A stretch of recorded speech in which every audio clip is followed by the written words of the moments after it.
Hello students, welcome back to Babul study classes. Students, आज का यह वीडियो बहुत ही इम्पोर्टेंट होने वाला है क्लास 10th स्टूडेंट्स के लिए। जो भी स्टूडेंट्स इस बार एग्ज़ाम देने वाले हैं मैट्रिक बोर्ड परीक्षा 2023 में, उसके लिए यह क्लास बहुत ही रामबाण है। देखिए, यह जो है क्लास 10th हिंदी का पद खंड का वीडियो है, जिसमें हम लोग एक ही क्लास में पूरा पद खंड खत्म करने वाले हैं। 12 का 12 चैप्टर खत्म हो जाएगा। सभी चैप्टर का ऑब्जेक्टिव एक ही क्लास में खत्म हो जाएगा और आपको कोई वीडियो देखने की ज़रूरत नहीं पड़ेगा। तो चलिए सबसे पहले स्टार्ट कर लेते हैं और आप लोग से अनुरोध है कि इस सेशन को अंत तक जरूर देख लीजिएगा, जिससे आपका जो है मैट्रिक बोर्ड परीक्षा में 90+ मार्क्स आ जाएगा। तो चलिए सबसे पहला क्वेश्चन देख लेते हैं।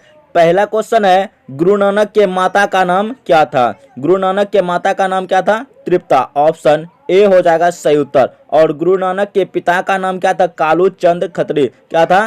कालू चंद खत्री था पिता का नाम और माता का नाम तृप्ता। चलिए अगला प्रश्न है 2 नंबर। ब्रह्मा का निवास स्थान है। ब्रह्मा का निवास स्थान कहाँ पे है? तो संत के हृदय में। ऑप्शन डी हो जाएगा सही उत्तर। 3 नंबर प्रश्न है, महियल का मानक आधुनिक शब्द है। तो यह जो है धरती पर है। महियल का मानव आधुनिक शब्द धरती पर। ऑप्शन नंबर सी हो जाएगा सही उत्तर। 4 नंबर प्रश्न, गुरु नानक ने प्रचार किया था। गुरु नानक ने निर्गुण ब्रह्म की भक्ति का प्रचार किया था। ऑप्शन नंबर बी हो जाएगा सही उत्तर। 5 नंबर प्रश्न है, गुरु नानक किस भक्ति धारा के कवि है? गुरु नानक जो है निर्गुण भक्ति धारा के कवि है। ऑप्शन नंबर ए हो जाएगा सही उत्तर। चलिए अगला प्रश्न है 6 नंबर। किस मुगल सम्राट से गुरु नानक को जो भेंट हुई? इसका सही उत्तर हो जाएगा बाबर। ऑप्शन नंबर डी हो जाएगा। गुरु नानक को जो है बाबर से भेंट हुआ था। 7 नंबर प्रश्न है, गुरु कृपा की महत्ता का वर्णन किस कवि ने किया है? गुरु महत्ता की कृपा का वर्णन किस कवि ने किया है? गुरु नानक ने अपने काव्य में किया है। ऑप्शन नंबर बी हो जाएगा सही उत्तर। जो नर दुख में दुख नहीं माने किस लेखक की कृति है? यह भी किसका है? गुरु नानक की। जो नर दुख में दुख नहीं माने, यह गुरु नानक की कृति है। ऑप्शन नंबर बी हो जाएगा सही उत्तर। 9 नंबर प्रश्न है, हरिरास किसकी रचना है? हरिरास किसकी रचना है? ऑप्शन इसका हो जाएगा option number B, Guru Nanak. हरिरास किसकी रचना है? गुरु नानक की। अगला प्रश्न है 10 नंबर, आशा दीवार किसकी रचना है? देखिए रचना याद रखिएगा सभी स्टूडेंट्स। आशा दीवार किसकी रचना है? यह भी गुरु नानक की और हरिरास भी गुरु नानक का है। अगला प्रश्न है 11 नंबर, गुरु नानक की मृत्यु कब हुई? गुरु नानक की मृत्यु कब हुई? जल्दी से बता दीजिए। इसका सही उत्तर हो जाएगा 1539 ईस्वी में गुरु नानक की मृत्यु हुई थी। 12 नंबर प्रश्न है, राम नाम बिनु बिरथे जगी जन्म किसकी कविता है? यह किनकी कविता है? गुरु नानक की। ऑप्शन नंबर बी हो जाएगा सही उत्तर। राम नाम बिनु बिरथे जगी जन्म जो है गुरु नानक की कृति है। सिख धर्म का प्रवर्तन किसने किया? सिख धर्म का प्रवर्तन किसने किया है? गुरु नानक हो जाएगा। ऑप्शन ए हो जाएगा। ऑप्शन यहाँ पे दिखा देते हैं, गुरु नानक जो है सिख धर्म का प्रवर्तन किया है। Option number A, Guru Nanak. 13 number question का सही उत्तर हो जाएगा गुरु नानक। सिख धर्म का प्रवर्तन किसने किया? गुरु नानक। ऑप्शन ए हो जाएगा सही उत्तर। 14 नंबर प्रश्न है, गुरु नानक का जन्म कहाँ पे हुआ था? गुरु नानक का जन्म नानकाना साहब में हुआ था, जो अभी कहाँ पे है? तलवंडी ग्राम यानी लाहौर में। ऑप्शन नंबर सी हो जाएगा सही उत्तर। अगला प्रश्न है 15 नंबर, जटा मुकुट तन असन लगाई यानी वसन छोड़ी तन मगन भया। जटा मुकुट तन भस्म हो जाएगा लगाई, वसन छोड़ी मगन भया। यह किनकी पंक्ति है? तो यह जो है गुरु नानक की पंक्ति है। ऑप्शन नंबर सी हो जाएगा सही उत्तर। 16 नंबर प्रश्न है, हरिरास ने नानक का क्या अभिप्राय है? हरिरास से नानक का क्या अभिप्राय है? तो हरि भक्ति, हरि का भक्ति करना। ऑप्शन नंबर सी हो जाएगा सही उत्तर। अगला प्रश्न है 17 नंबर, वाणी कब विष के समान हो जाती है? वाणी जो है राम नाम के बिना विष के समान हो जाते हैं। ऑप्शन नंबर ए हो जाएगा सही उत्तर। स्टूडेंट्स, आज के यह वीडियो में जो है पूरा हम लोग पद खंड खत्म करने वाले हैं, इसलिए आप लोग अंत तक जुड़े रहिए और सभी क्वेश्चन इंपॉर्टेंट है। आपका 90+ मार्क्स कोई नहीं काट सकता अगर पूरा वीडियो देख लिए तो। चलिए अगला प्रश्न है, क्या है? गुरु नानक देव ने क्या कहते हुए प्राण त्याग दिए? तो क्या कहते हुए? वाहे गुरु कहते हुए वह अपना प्राण त्याग दिया था। कितना ईस्वी में प्राण त्यागा था? 1539 ईस्वी में उसका मृत्यु हो चुका था। ऑप्शन नंबर इसका हो जाएगा बी सही उत्तर। 19 नंबर प्रश्न है, गुरु नानक के पिता थे। गुरु नानक के पिता का नाम क्या था? कालू चंद्र खत्री। ऑप्शन नंबर सी हो जाएगा सही उत्तर। 20 नंबर प्रश्न है, ब्रह्म का निवास स्थान होता है। ब्रह्म का निवास स्थान कहाँ पे होता है? काम क्रोध हीन व्यक्ति में। ऑप्शन नंबर सी, जो भगवान का भक्ति करता है उसी के अंदर ब्रह्म का निवास होता है। ऑप्शन नंबर इसका हो जाएगा डी। चलिए 21 नंबर प्रश्न है, नानक के अनुसार किसके बिना जन्म व्यर्थ है? यानी राम नाम के बिना इस संसार में जन्म लेना व्यर्थ है। ऑप्शन नंबर डी हो जाएगा सही उत्तर। 22 नंबर प्रश्न है, गुरु नानक की रचनाओं का संग्रह किसने किया? गुरु नानक की रचनाओं का संग्रह जो है गुरु अर्जुन देव ने किया था। ऑप्शन नंबर सी हो जाएगा सही उत्तर। 23 नंबर प्रश्न है, गुरु नानक की रचनाओं के संग्रह का क्या नाम है? गुरु नानक की रचनाओं का संग्रह जो है गुरु ग्रंथ साहब के नाम से प्रसिद्ध हुआ। Option number A. 24 नंबर प्रश्न है, गुरु नानक पंजाबी के अलावे और किस भाषा में कविताएं लिखे? पंजाबी के अलावा जो है गुरु नानक हिंदी भाषा में कविताएं लिखे। ऑप्शन नंबर बी हो जाएगा सही उत्तर। 25 नंबर क्वेश्चन है, गुरु नानक ने किस धर्म का प्रवर्तन किया? गुरु नानक ने सिख धर्म का प्रवर्तन किया। स्टूडेंट्स, गुरु नानक चैप्टर का 25 क्वेश्चन कंप्लीट हो चुका है। अब हम लोग अगला चैप्टर की ओर चलते हैं, जो कि है प्रेम ऐनी श्री राधिका, किसका है? रसखान का। तो चलिए इसका पहला क्वेश्चन देखते हैं। पहला क्वेश्चन है, रसखान ने प्रेम ऐनी किसे कहा है? इस चैप्टर में जो है रसखान है प्रेम ऐनी राधा को कहा है। ऑप्शन नंबर बी हो जाएगा सही उत्तर। अगला प्रश्न है, रसखान ने इष्ट देवता थे। रसखान के इष्ट देवता थे। रसखान के इष्ट देवता कौन थे? भगवान श्री कृष्ण। ऑप्शन सी हो जाएगा सही उत्तर। 3 नंबर प्रश्न है, रसखान के रचना काल के समय किनका राज्य काल था? किनका राज्य काल था? जहांगीर का। ऑप्शन नंबर सी हो जाएगा सही उत्तर। 4 नंबर प्रश्न है, कवि ने माली मालिन किसे कहा है? रसखान जो कवि है इस पार्ट में माली मालिन किसे कहा है? किसे कहा है? राधा और कृष्ण को। ऑप्शन सी हो जाएगा सही उत्तर। अगला प्रश्न है 5 नंबर, रसखान को पुष्टि मार्ग की दीक्षा किसने दी? रसखान को पुष्टि मार्ग की दीक्षा गोस्वामी विठल नाथ ने दिया था। ऑप्शन नंबर ए हो जाएगा गोस्वामी विठल नाथ। 6 नंबर प्रश्न है, रसखान किस प्रकार की रचना में सिद्ध थे? किस प्रकार की रचना में प्रसिद्ध थे? सेवैया छंद। ऑप्शन डी हो जाएगा सही उत्तर इस प्रश्न का।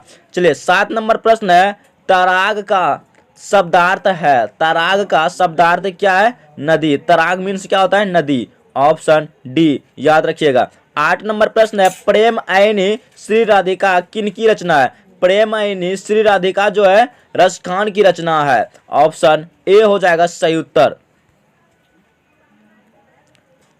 9 नंबर प्रश्न है, रसखान को किसने दीक्षा दी? रसखान को जो है स्वामी विठलनाथ ने दीक्षा दी थी। ऑप्शन सी हो जाएगा विठलनाथ। 10 नंबर प्रश्न है, इन मुसलमान हरिजन पे कोटिन हिंदू वारिये। यह जो है पंक्ति किस कवि के लिए कहा गया है? इन मुसलमान हरिजन पे कोटि हिंदू वारिये। तो यह जो है रसखान कवि ने कहा है। ऑप्शन डी हो जाएगा सही उत्तर। 11 नंबर प्रश्न है, रसखान ने मालिन किसे कहा है? माली किसे कहा है? माली जो है कृष्ण को कहा है। 11 नंबर प्रश्न का सही उत्तर क्या हो जाएगा? कृष्ण। रसखान जो है माली किसे कहा है? कृष्ण को। और अगर मालिन होता तब राधा होता। 12 नंबर प्रश्न है, रसखान दिल्ली के बाद कहाँ चले गए? रसखान जो है दिल्ली के बाद ब्रज भूमि चले गए। ऑप्शन बी, राधा कृष्ण की भक्ति में लीन हो गया था। अगला प्रश्न है 13 नंबर, कल धोत का पर्याय क्या है? कल धोत का पर्याय क्या है? तो इसका सही उत्तर हो जाएगा इंद्र। Option A. 14 नंबर प्रश्न है, लकुटी का अर्थ है। लकुटी का अर्थ क्या हो जाएगा? छोटी लाठी। लकुटी का अर्थ होता है छोटी लाठी, याद रखिएगा। 15 नंबर प्रश्न है, कवि रसखान ने प्रेम बरन किसे कहा है? प्रेम बरन जो है कृष्ण श्री कृष्ण को कहा है। Option D. स्टूडेंट्स सभी क्वेश्चन इंपॉर्टेंट है, इसलिए आप अंत तक जरूर देखिएगा। अगला प्रश्न है 16 नंबर, रसखान का मणि माणिक्य किसने चुरा लिया?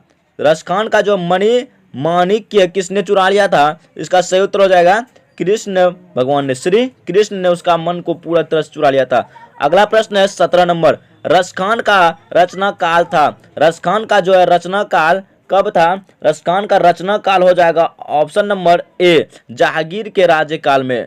सही उत्तर क्या हो जाएगा? ऑप्शन नंबर ए, जहांगीर के राज्यकाल में उसकी रचना काल था।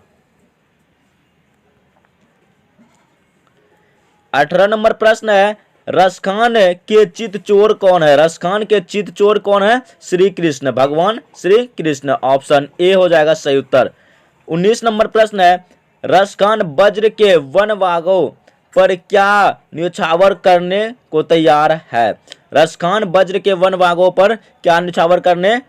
तीनों लोक न्यौछावर करने को तैयार था। ऑप्शन ए हो जा सॉरी ऑप्शन सी हो जाएगा सही उत्तर। अगला प्रश्न है 20 नंबर, रसखान की भक्ति कैसी थी? रसखान की भक्ति जो है सगुन थी। ऑप्शन ए, सगुन। 21 नंबर प्रश्न है, रसखान किस काल के कवि थे? रसखान जो है रीति काल के कवि थे। किस काल के कवि था? रीति काल। ऑप्शन इसका देख लीजिएगा, किस काल का कवि था? रीति काल का। याद रखिएगा, रसखान किस काल का कवि था? रीति। 22 नंबर प्रश्न है, कौन सी कृति रसखान की नहीं है? इनमें से बताना है कौन सी कृति जो है रसखान की नहीं है। प्रेम फुलवारी, प्रेम वाटिका, अष्टयाम या सुजान रसखान। यह तीनों जो है प्रेम फुलवारी, प्रेम वाटिका, सुजान रसखान, यह रसखान का है, लेकिन जो है अष्टयाम जो है इसकी नहीं है, रसखान का रचना नहीं है। ऑप्शन इसका तब सी हो जाएगा सही उत्तर। 23 नंबर प्रश्न है, संप्रदाय मुक्त कृष्ण भक्त कौन थे? संप्रदाय मुक्त कृष्ण भक्त कौन था? रसखान। ऑप्शन ए सही उत्तर।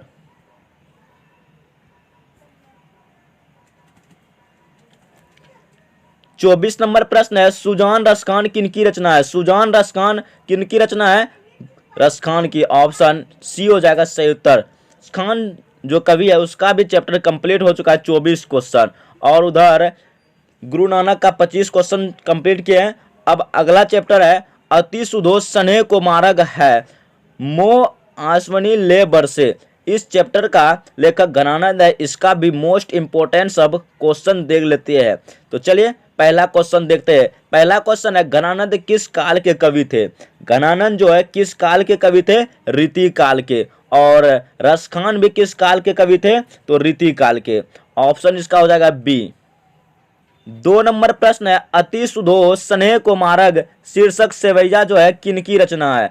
यह जो है घनानंद की रचना है, और गुरु नानक की रचना है राम नाम बिनु बिरथे जगी जन्मा। और रसखान का तो पता ही है, वह जो है प्रेम ऐनी श्री राधिका है। तो इसका सही उत्तर क्या हो जाएगा? घनानंद, सी। अति सुधो स्नेह का मार्ग घनानंद की रचना है। 3 नंबर प्रश्न है, रीति मुक्त धारा के सिरमौर कवि किसे कहा गया है? रीति मुक्त धारा के सिरमौर कवि जो है घनानंद को कहा गया है। ऑप्शन सी हो जाएगा सही उत्तर। अगला प्रश्न है, परिहित के लिए कौन देह धारण करता है? परिहित के लिए कौन देह धारण करता है? तो 4 नंबर प्रश्न का सही उत्तर हो जाएगा मेघ। ऑप्शन ए हो जाएगा सही उत्तर। स्टूडेंट्स अभी तक अगर हमारे चैनल को सब्सक्राइब नहीं किया तो सब्सक्राइब कर ले। बहुत ही इंपॉर्टेंट सब क्वेश्चन आते रहता है इस चैनल पर, और बेल आइकन को प्रेस कर ले ताकि सबसे पहले नोटिफिकेशन मिल जाए। चलिए अगला प्रश्न है 5 नंबर, कवि अपने द्वितीय छंद में किसे संबोधित किया है? द्वितीय छंद में किसे संबोधित किया है? तो 5 नंबर प्रश्न का सही उत्तर हो जाएगा मेघ को द्वितीय छंद में संबोधित किया। Option B. अगला प्रश्न है, नैकू का आधुनिक मानव रूप है। नैकू जो शब्द है इसका आधुनिक मानव रूप क्या है? तो 6 नंबर प्रश्न का सही उत्तर हो जाएगा तनिक भी। नैकू का जो आधुनिक मानव रूप क्या है? तनिक भी। Option B. अगला प्रश्न है 7 नंबर, घनानंद किस बादशाह के मीर मुंशी थे? घनानंद जो है किस बादशाह के मीर मुंशी थे? तो मोहम्मद शाह रंगीले। मोहम्मद शाह रंगीले, जो कि ऑप्शन नंबर सी में है। 8 नंबर प्रश्न है, सुजान रसखान किन की रचना है? सुजान रसखान किसकी रचना है? तो सुजान रसखान घनानंद की रचना है, ऑप्शन ए सही उत्तर। 9 नंबर प्रश्न है, किसे प्रेम की पीर का कवि कहा जाता है? किसे जो है प्रेम की पीर का कवि कहा जाता है? रसखान या घनानंद? घनानंद हो जाएगा सही उत्तर। और रसखान जो है कृष्ण भक्ति के लीन में कवि था। 10 नंबर प्रश्न है, कवि ने पर्जन्य किसे कहा है? पर्जन्य किसे कहा है? 10 नंबर प्रश्न का सही उत्तर हो जाएगा बादाम को पर्जन्य कहा है, ऑप्शन सी सही उत्तर। 11 नंबर प्रश्न है, घनानंद किस भाषा के कवि है? घनानंद जो है किस भाषा के कवि है? ब्रज भाषा, ऑप्शन ए हो जाएगा सही उत्तर। अगला प्रश्न, घनानंद किसके द्वारा मारे गए? घनानंद जो है किसके द्वारा मारे गए थे? नादिर शाह के सैनिक के द्वारा, नादिर शाह के सैनिक के द्वारा, ऑप्शन डी हो जाएगा सही उत्तर। 13 नंबर क्वेश्चन है, विरह लीला। विरह लीला जो है रचना है, विरह लीला किनकी रचना है? घनानंद की, ऑप्शन बी हो जाएगा सही उत्तर। अगला प्रश्न, घनानंद ने जीवनदायक किसे कहा है? घनानंद ने जीवनदायक किसे कहा है? बादल को जीवनदायक कहा है, ऑप्शन सी। 15 नंबर प्रश्न है, कवि कहाँ अपने आंसुओं को पहुंचाना चाहता है? 15 नंबर प्रश्न का सही उत्तर हो जाएगा सज्जनों के आंगन में। कवि जो है कहाँ पे अपने आंसुओं को पहुंचाना चाहता है? सज्जनों के आंगन में, ऑप्शन सी सही उत्तर। 16 नंबर प्रश्न है, कवि घनानंद ने किस मार्ग को सबसे सरल कहा है? कवि जो घनानंद है यह जो प्रेम मार्गों को सबसे सरल कहा है, ऑप्शन ए सही उत्तर हो जाएगा। 17 नंबर प्रश्न है, घनानंद ने विरक्त होने पर अस्थायी रूप से कहाँ निवास किया? घनानंद ने विरक्त होने पर अस्थायी रूप से जो है वृंदावन में निवास किया, ऑप्शन डी हो जाएगा सही उत्तर। 18 नंबर प्रश्न है, घनानंद की कीर्ति का आधार है? घनानंद की कीर्ति का आधार क्या हो जाएगा? सुजान हित और घन आनंद कवित, ऑप्शन सी हो जाएगा सही उत्तर, ए और बी दोनों। 19 नंबर प्रश्न है, वियोग में सच्चा प्रेमी जो वेदना सहता है उसके चित्र में जो विभिन्न तरंगे उठती है का चित्रण क्या है? तो इसका चित्रण कौन किया है? घनानंद वैद्य ने, ऑप्शन ए हो जाएगा सही उत्तर। अब हम लोग अगला चैप्टर की ओर चलते हैं जो है क्या? स्वदेशी। स्वदेशी चैप्टर का लेखक कौन है? प्रेम घन। तो इसका भी मोस्ट इंपोर्टेंट सब क्वेश्चन देखेंगे। तो चलिए